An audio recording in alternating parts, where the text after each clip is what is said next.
Start by typing sudo apt install -y docker.io.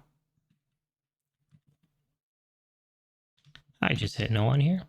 Now type in sudo systemctl enable docker -- now docker. This just tells it to start the Docker system which we installed. Now we just have to add our user account to the Docker group with a sudo usermod ag docker and user.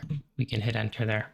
So we can start using this. Type in new group docker, and as a final step, we just have to run it. So we can run the container by doing docker run --rm -it -p, and we're going to specify the ports as 8080 and vulnerables /web-dvwa. So this portion is just a container that we're specifying. P is the port, IT tells it it's an interactive mode, and RM essentially tells it to delete or remove the container when it's closed.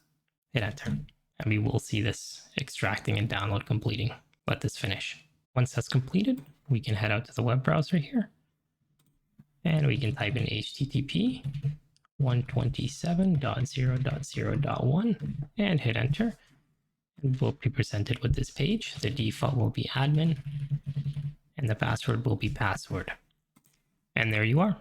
Welcome. You get to start testing on your damn vulnerable web application. If you're looking to run this again, just run the last command, docker run, and you'll be good to go. Thank you for watching.